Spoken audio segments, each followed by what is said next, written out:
Olá, quarto ano, tudo bom com vocês? Esta é a parte 2 do resumo de língua portuguesa. Nós vamos fazer da página 13 até a página 33.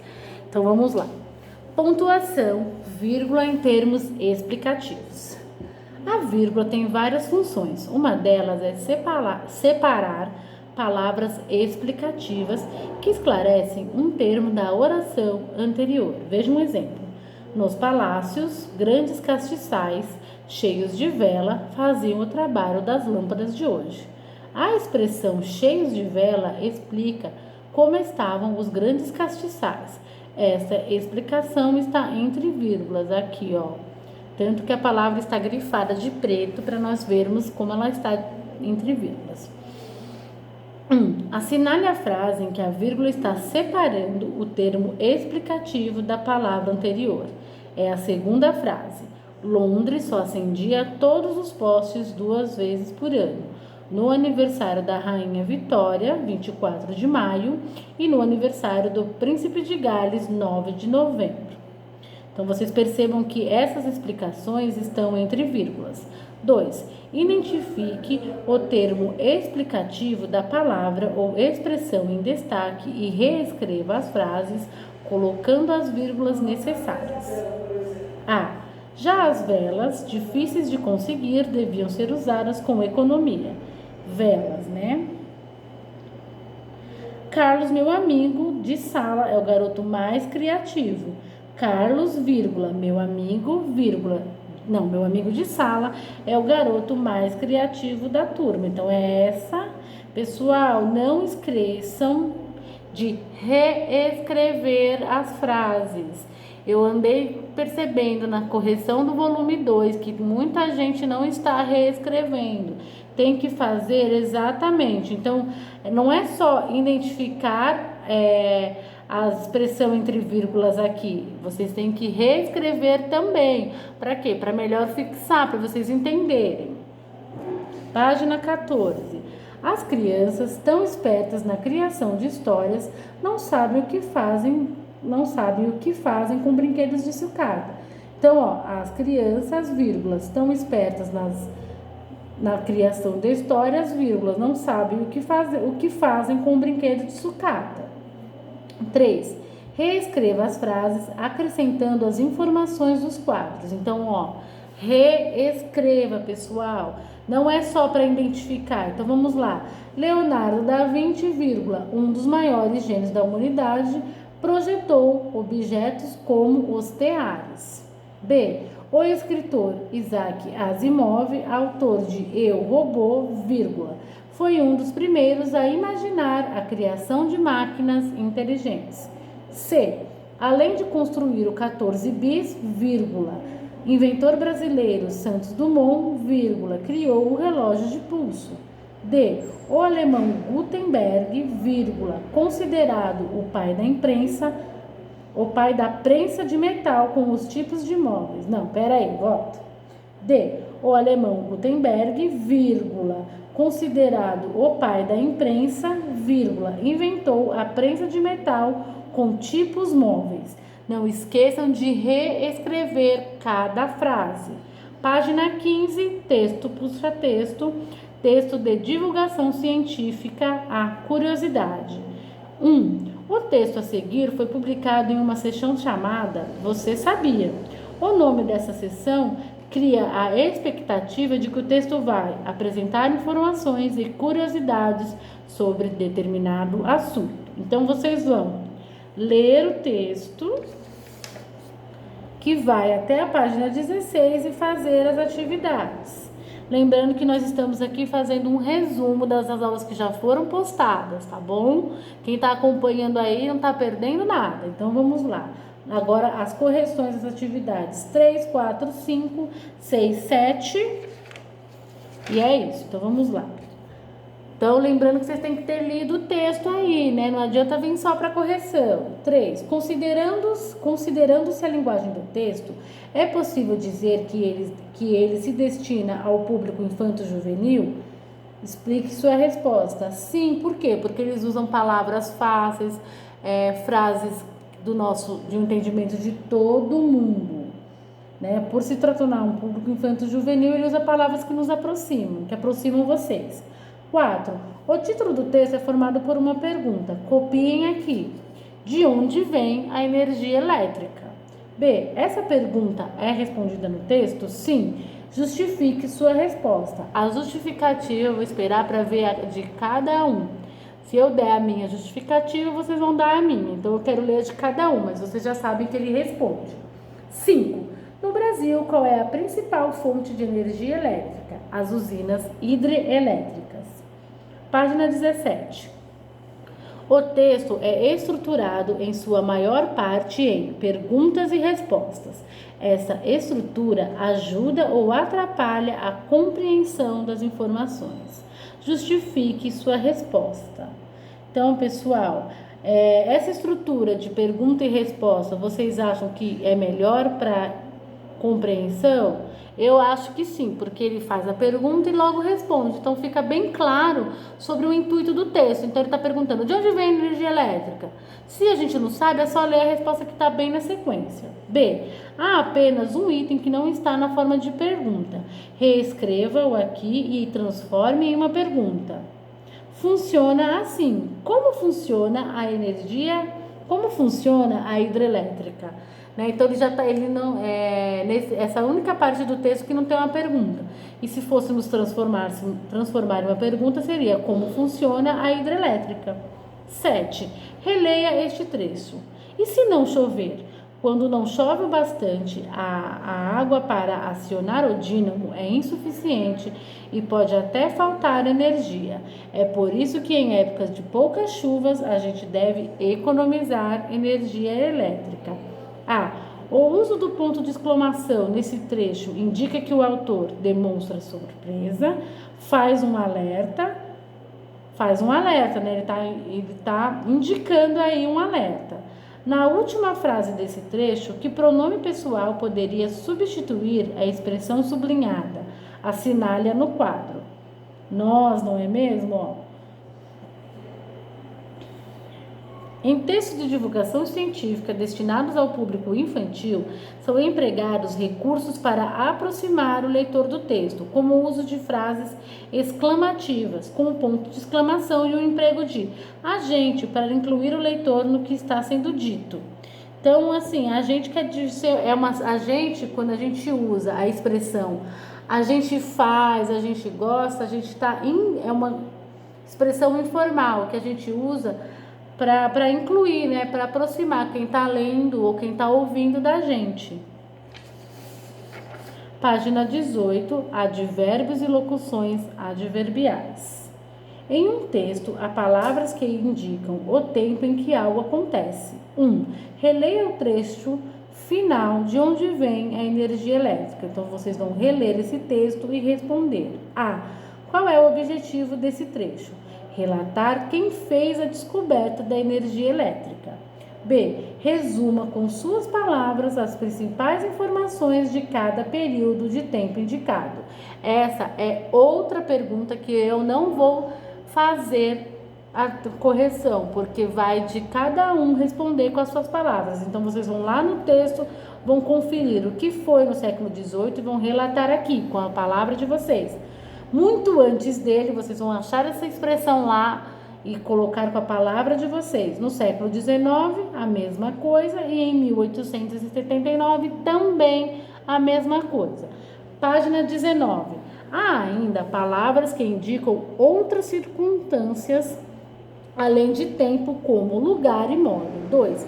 Releia o trecho a seguir e observe as palavras ou expressões destacadas. No Brasil, a energia elétrica vem principalmente das usinas hidrelétricas.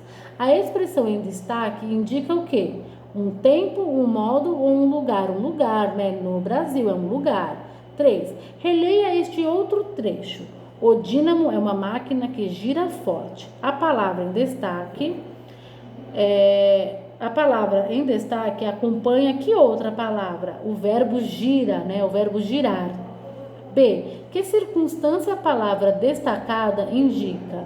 Indica modo, né? É um modo como ele tem que acontecer, ele tem que girar.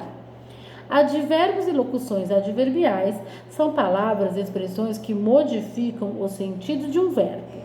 Adjetivo ou outro advérbio indicando circunstâncias que podem estar relacionadas a tempo, lugar, modo, entre outras. A seguir, há exemplos que podem ajudar você a identificá-los. Tempo, ontem, amanhã, cedo, tarde. Lugar, aqui, ali, lá, perto, longe, distante. Modo, depressa, devagar, calmamente. Afirmação, realmente, certamente, sim. Negação, não. Dúvida, talvez, provavelmente, possivelmente. Intensidade, muito, menos, pouco, bastante. Então, isso tudo que a gente fez aqui é para fixar o conteúdo de advérbios e locuções adverbiais. E aí vieram atividades que nós vamos corrigir. Leia as frases e faça o que se pede. A. Participamos alegremente da caminhada. Verbo. Qual é o advérbio que modifica o sentido do verbo? Alegremente. De que modo participamos da caminhada? Alegremente. B. Minha cachorra está bastante alegre. Adjetivo. Qual é o advérbio que modifica o sentido do adjetivo? Bastante, bastante alegre. Ela não está só alegre, então ele muda. E o que a palavra indica? E que palavra indica a intensidade da alegria da cachorra? Bastante. C. O atleta está passando muito mal. É um advérbio. Qual é o advérbio que modifica o sentido do outro advérbio? Muito. Muito mal. Que palavra indica a intensidade desse estado do atleta? Muito. 5. Escolha um advérbio para preencher as lacunas nas frases a seguir. Então, nós temos vários advérbios aqui e temos as frases de A a H para substituir, para encontrar aqui, para comprar, preencher. Os pássaros podem acordar, os pássaros dormem e acordam cedo. Eu plantei ontem uma árvore para amanhã colher frutos. A mãe falava docemente com seu filho. Eu sinceramente sei quando estou com fome. Por que você sempre chora e nunca ri? Você está muito alegre ultimamente. Os alunos ouviram silenciosamente a palestra. Eu achei que fui muito bem na prova. Terminamos essa correção, página 21, relato histórico. Aqui foi pedido para vocês fazerem uma pesquisa, então vocês vão ler com calma aqui e vão fazer a pesquisa que foi pedido e depois fazer a produção e a avaliação. Lembrando que a 8 e a 9 a gente não faz juntos porque seria deixar no mural da sala e ler para os amigos. Eu vou passar o agora eu sei também, né? Porque isso aqui vocês podem ler e refletir sobre o que a gente estudou. E vou para a página 24. Plante essa ideia. Vou pular também aqui a troca de ideias e vou direto para a leitura do poema Jequitibá. Impedir o Jequitibá de subir às alturas não dá.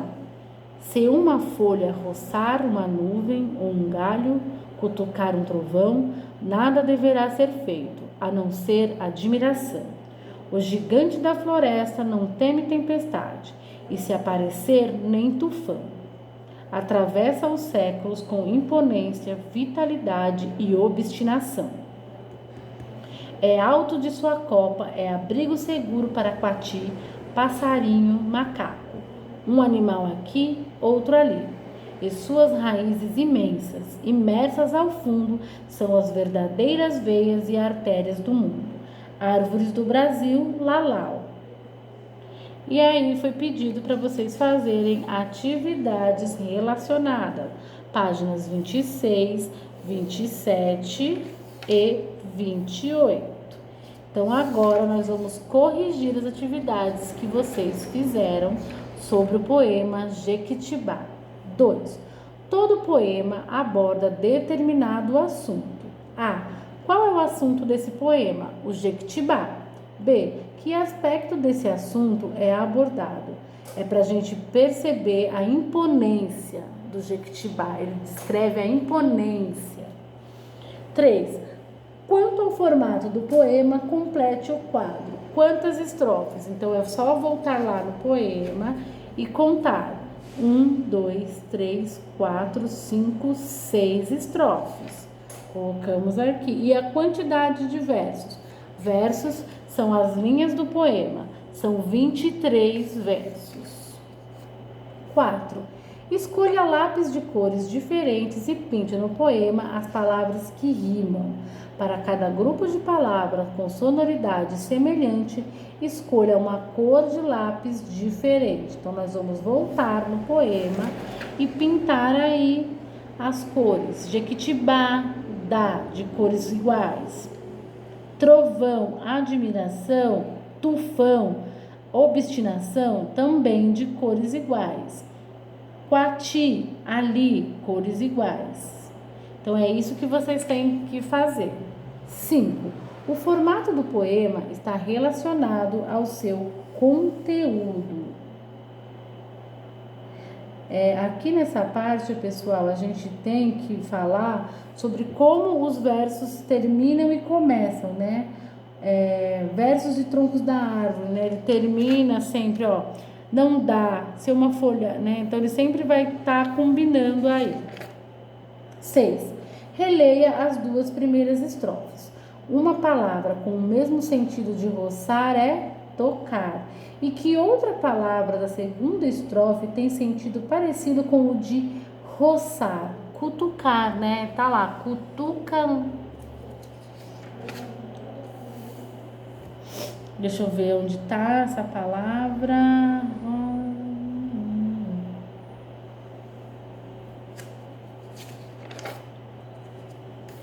O que poderá ser feito se uma folha roçar uma nuvem ou um galho cutucar um trovão?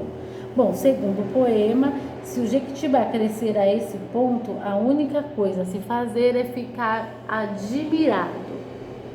7. Agora releia a terceira estrofe. Então, nós vamos lá para a terceira estrofe e vamos reler. O gigante da floresta não teme tempestade, e se aparecer, nem tufão. Que expressão é usada para se referir ao Jequitibá? A expressão é o gigante da floresta. B. É dito que o Jequitibá não teme tempestade. Qual é a ação presente nesse verso? É a ação de temer, né? De não ter medo, né? É a ação, na verdade, de não temer. C. Por que essa ação, em geral, é atribuída às pessoas, é associada à árvore, né?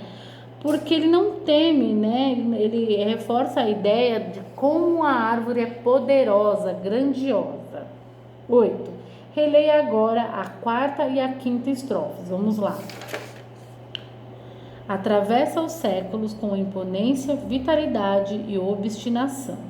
O alto de sua copa é abrigo seguro para quati, passarinho, macaco, um animal aqui, outro ali. Qual é o sentido de obstinação nesse poema? Ou seja, por que o Jequitibá é obstinado?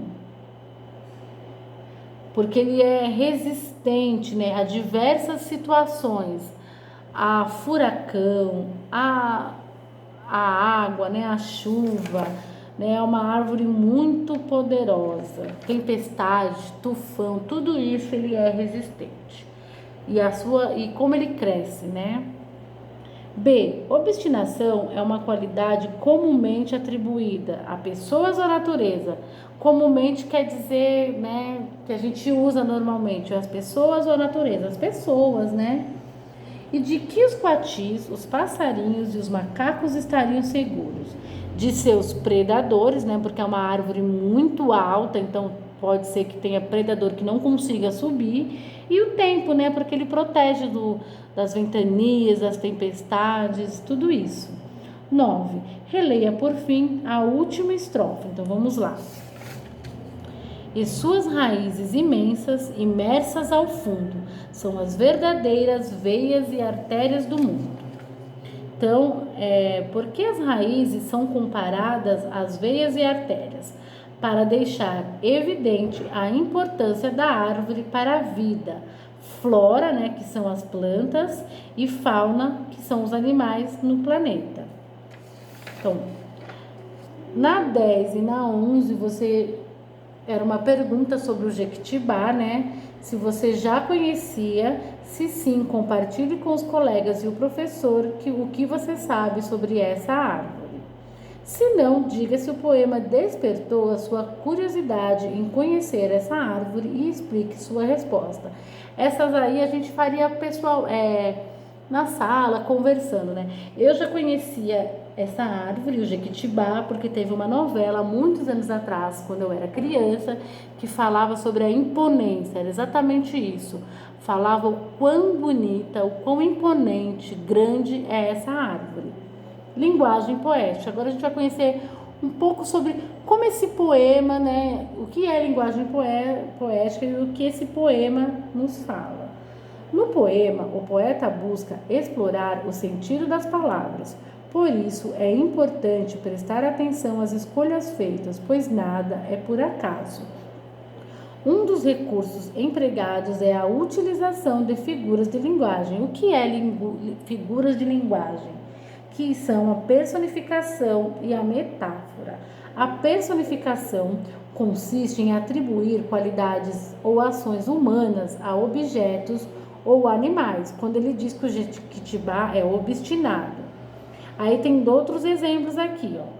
O que conversam os peixes no aquário a nadar? A gente sabe que os peixes não conversam, então ele está dando ações humanas para os peixes. Metáfora consiste em aproximar dois elementos, como comparar as raízes do Jequitibá com veias. Observe este outro exemplo. O silêncio é um rio de muitos barulhos. Prestem bem atenção, olha, o silêncio é um rio de muitos barulhos. É uma metáfora, porque se já é silêncio, não existe barulho. Se tem barulho, não tem silêncio. Então é uma metáfora. Continuando, página 29, declamação de poema. Bom, pessoal, nas aulas que a gente perdeu, eu fiz a declamação de um poema. E eu vou fazer mais uma vez, né, para vocês. Então, vocês vão ler com calma aqui tudo que tá pedindo. E no próximo vídeo eu vou declamar um poema. Quem quiser aparecer nas lives todas as quarta-feiras para declamar o poema para mim ou pedir para o papai e para a mamãe filmarem, então eu até escrevi aqui, ó, pesquise em livros e sites um poema que você goste. Anote as principais informações. Então eu li 2 poemas, Idades e A Primeira Vez da Idade, do Mia Couto. Eu copiei esses poemas numa folha, depois eu mostro para vocês. E a produção foi declamar, então eu fiz um vídeo só para declamação desse poema e eu vou fazer de novo. E aí vocês vão fazer a mesma coisa, vocês vão escolher um poema, vão reescrever esse poema numa folha, vão fazer a avaliação. Tá bom? É isso que vocês têm que fazer. E vão pedir para a mamãe e para o papai filmarem você declamando esse poema escolhido. Então, é um poema que já existe. Vocês podem procurar na internet. Se vocês tiverem livros de poemas em casa, podem usar esses livros, tá bom? Não é para você inventar um poema, isso é mais na frente. Então, dando continuidade, página 30. Aqui são atividades com QU que eu não vou corrigir, que vocês precisam fazer sozinhos porque é muito fácil. Eu vou só ler aqui algumas informações. Para marcar a pronúncia do U em palavras como tranquilidade, usava-se o sinal de trema. Contudo, esse sinal não é mais empregado na língua portuguesa, aparecendo apenas em palavras estrangeiras e em livros antigos. Livros antes de 2010 eram usados o trema. Então, se vocês encontrarem, não é que o livro escreveu errado. É um livro antigo e a gente precisa entender isso. Então, vocês vão fazer as atividades da página 30, tá bom? E agora nós vamos para a página 31, que é um cordel e tem as suas atividades também. Então, vamos lá. Essa, pessoal, é a última atividade das aulas. A partir da página 90, a partir da aula 90, inicia-se aqui, ó, palavras compostas. Então, a partir daqui já vai ter aula direitinho, junto com as outras disciplinas. Então, vamos finalizar aqui né, com esse cordel gralha azul, que vocês vão ler com muita atenção e vou só corrigir as atividades. 2. Ao ler o cordel gralha azul, busque perceber a musicalidade e a sonoridade dos versos. Isso acontece de forma geral pela presença de rimas. Anote as palavras que rimam em cada uma das estrofes. Estrofe 1. Vocês vão lá e vão identificar as palavras que rimam na primeira estrofe, na segunda estrofe, na terceira e na quarta estrofe. E B. A rima entre as estrofes, explique a sua resposta. Sim, é importante que vocês percebam que o último verso de uma estrofe sempre rima com o primeiro verso da seguinte estrofe. As rimas são uma estratégia para facilitar a memorização dos textos, que muitas vezes são declamados pelos cordelistas nas feiras. Além das rimas, a métrica também contribui para a musicalidade do cordel. Acompanhe a leitura feita pelo professor e tente descobrir a quantidade de sílabas poéticas de cada verso. Nas terras paranaenses desse Brasil explorado, Gralha Azul faz um serviço que o homem fica espantado. Cada pinhão que ela planta, toda a natureza canta. E um pinheiro é preservado. Então, vocês têm que identificar aqui nesses versos as sílabas poéticas. Paranaenses, explorado, serviço, espantado, planta, canta, preservado. Página 3, pessoal, a última. O pronome, olha eu com pronome na cabeça. O poema que você leu tem como assunto a gralha azul. Analise as afirmativas a seguir e assinale a correta. Pessoal, a única correta é: o poema explica a importância da gralha azul para os pinheiros ou araucárias. 4. Quais ações da gralha azul são descritas no poema? Numere-as de 1 a 4. 1. Come alguns, mas não todos. 2. Corta a cabeça do pinhão. 3. Enterra o pinhão com a parte mais fina para cima.